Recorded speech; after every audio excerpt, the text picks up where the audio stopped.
ఈ వీడియో చాలా ఇంట్రెస్టింగ్ గా ఉండబోతోంది. మన వ్యూయర్స్ లో ఒకరి కామెంట్ ఆధారంగా తెలుసుకొని సేకరించిన సమాచారం.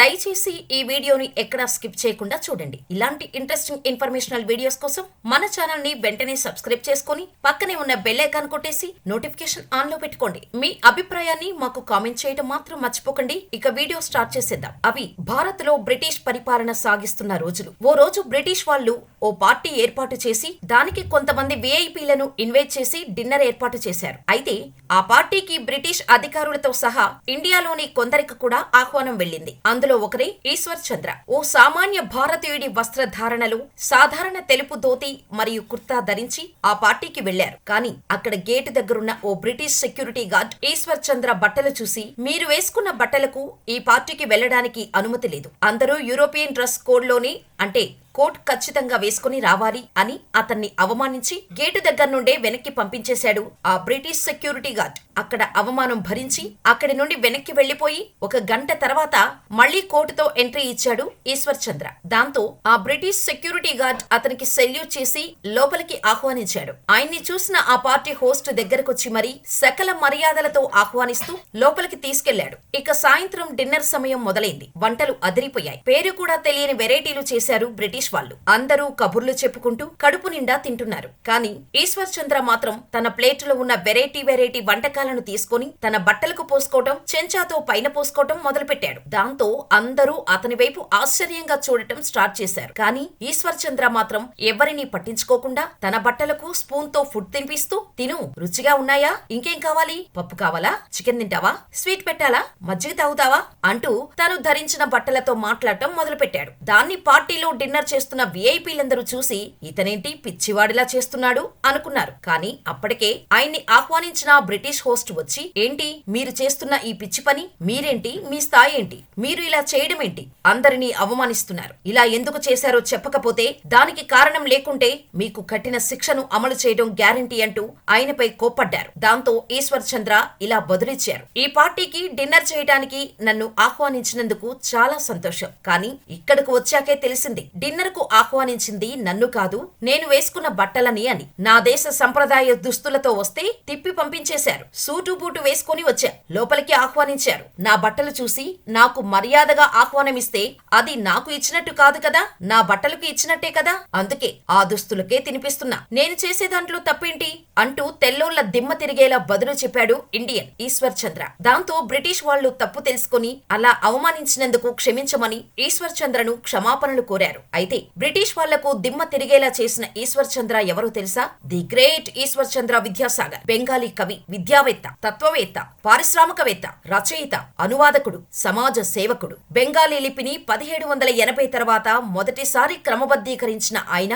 ఇంకో సందర్భం గురించి కూడా మీరు ఖచ్చితంగా తెలుసుకోవాలి. ఆయన ఓసారి ఉపన్యాసం ఇవ్వటానికి ఒక గ్రామానికి వెళ్తున్నప్పుడు అదే రైలులో మరో యువ అధికారి కూడా అతని ఉపన్యాసం వినడానికి ఆ గ్రామానికే ప్రయాణిస్తున్నాడు. కానీ విద్యాసాగర్ కూడా అదే రైలులో ఉన్నాడని తెలియదు. అసలు విద్యాసాగర్ ఎలా ఉంటారో అని కూడా అతనికి తెలియదు. రైలు స్టేషన్ కు రాగానే ఆ యువ అధికారి కూలీ కోసం వెతికాడు. అంతలో విద్యాసాగర్ అతనిని గమనించి అతని దగ్గరకొచ్చి ఇలా అడిగాడు, బాబు, అంత చిన్న సూట్ కేసు తీసుకెళ్లడానికి మీకు కూలీ ఎందుకు? దానిని మీరే మోసుకొని డబ్బు ఆదా చేయొచ్చు కదా అని. దానికి ఆ కుర్రాడు కొంచెం కాదు, కొద్దిగా ఎక్కువ గర్వంగానే అలా చేయడం తన పరువుకు భంగమని బదులిచ్చాడు. దాంతో విద్యాసాగర్ ఆ యువ అధికారి సూట్ కేసును తీసుకువెళ్లి రిక్షా ఎక్కించి వచ్చేశాడు. పైగా ఆ అధికారి డబ్బివ్వబోతుంటే ఒక్క పైసా కూడా తీసుకోలేదు. ఇక అక్కడి నుండి యువ అధికారి ఉపన్యాసం జరిగే ప్రదేశానికి బయలుదేరాడు. అక్కడ అతను తన కళ్ల ముందు ఉన్నది చూసి ఆశ్చర్యపోయాడు. అక్కడ ఉపన్యాసం ఇస్తుంది, తన సూట్ కేసు మోసింది విద్యాసాగర్, ఇద్దరూ ఒకటే అని తెలిసి సిగ్గుపడ్డాడు. ఆయనతో నా సూట్ కేసు మోయించానే అని కుమిలిపోయాడు. ఆ యువ అధికారి పశ్చాత్తాపం చెంది తనకు తాను సిగ్గుపడుతూ క్షమాపణలు కోరుతూ విద్యాసాగర్ కాళ్ల మీద పడిపోయాడు. దాంతో విద్యాసాగర్ అతనితో నవ్వుతూ, బిడ్డా, నీ సొంత పనిని నువ్వు చేయటం వల్ల ఎటువంటి నష్టం లేదు, నీ గౌరవాన్ని అది ఏమాత్రం తగ్గించదు అని మాత్రమే నేను మీకు చూపించాలనుకుంటున్నాను అని చెప్పి అక్కడి నుండి వెళ్లిపోయాడు. ఈశ్వర్ చంద్ర విద్యాసాగర్ గారు బిర్సింగాం గ్రామం, అంటే నేటి పశ్చిమ బెంగాల్లో ఒక పేద బ్రాహ్మణ కుటుంబంలో జన్మించారు. బాల్యమంతా పేదరికంతో గడిపినప్పటికీ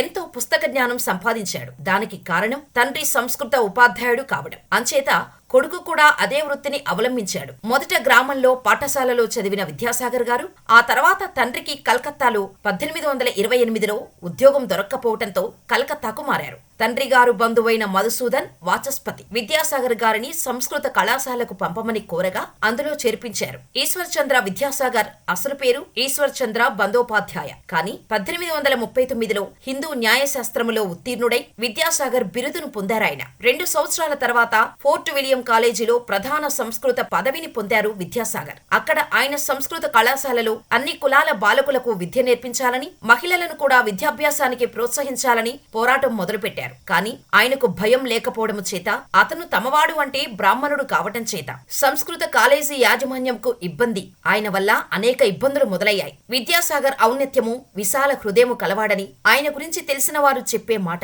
ఆ రోజుల్లో చాలా మంది సంస్కర్తలలాగే విద్యాసాగర్ గారు కూడా ధనవంతుడు కాదు. తను సంపాదించిన దాంట్లో ఎక్కువ మొత్తం పేదలకే పంచిపెట్టేవాడు. ప్రతి ఒక్కరికి చదువు అందేలా చేయటానికి కృషి చేసిన విద్యాసాగర్ 19 స్కూళ్లు కట్టించడంలో సహాయపడ్డాడు. ఓ సందర్భంలో స్వామి వివేకానంద మాట్లాడుతూ, ఈ ఉత్తర భారతదేశంలో విద్యాసాగర్ నీడ సోకని నా వయస్సు కలవాడు ఎవ్వడూ లేడు అని అన్నాడంటే ఆయన జనాలను ఎంత ప్రభావితం చేశాడో అర్థం చేసుకోవచ్చు. ఇలా ఆయన గురించి చెప్పుకుంటూ పోతే ఒక్క వీడియో సరిపోదు. అయితే ఇలాంటి గొప్ప వ్యక్తి గురించి మనలో కనీసం ఎంతమందికి తెలుసో చెప్పండి.